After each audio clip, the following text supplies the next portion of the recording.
കണ്ണൂർ ചാലാട് മണലിൽ മയക്കുമരുന്നും ആയുധങ്ങളുമായി സ്ത്രീയടക്കം 2 പേർ അറസ്റ്റിൽ. മണലിലെ ക്വാർട്ടേഴ്സിൽ താമസിക്കുന്ന തയ്യിൽ സ്വദേശി സീനത്താണ് ആദ്യം അറസ്റ്റിലായത്.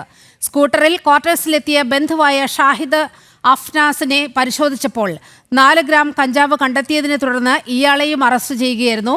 വിവരങ്ങളുമായി മിഥുൻ പിള്ള ചേരുന്നു. മിഥുൻ, പറയൂ. നീലിമ, കണ്ണൂർ ചാലോടാണ് മയക്കുമരുന്നും ആയുധങ്ങളുമായി യുവതിയടക്കം 2 പേർ പോലീസിന്റെ പിടിയിലായത്. ചാലോട് മണലിലെ വാടക ക്വാർട്ടേഴ്സിൽ നിന്നാണ് വടിവാളും MDMA-യുമായി തയ്യൽ സ്വദേശിയായ സീനത്ത്, അഫ്നാസ് എന്നിവരെ പോലീസ് അറസ്റ്റ് ചെയ്തത്. രഹസ്യ വിവരത്തെ തുടർന്ന് പോലീസ് ഈ ക്വാർട്ടേഴ്സിൽ പരിശോധന നടത്തുകയായിരുന്നു. ഇതിനിടെ ആയുധങ്ങൾ കണ്ടെത്തി. പോലീസ് പരിശോധന നടത്തുന്നതിനിടയിലാണ് ഇരുചക്ര വാഹനത്തിൽ അഫ്നാസ് എന്ന് പറയുന്ന വ്യക്തി അവിടത്തേക്ക് കടന്നു വന്നത്. തുടർന്ന് അഫ്നാസിനെ പോലീസ് പരിശോധിച്ചു. ഈ പരിശോധനയിലാണ് അഫ്നാസിന്റെ കയ്യിൽ നിന്ന് കഞ്ചാവ് പോലീസ് പിടിച്ചെടുത്തത്.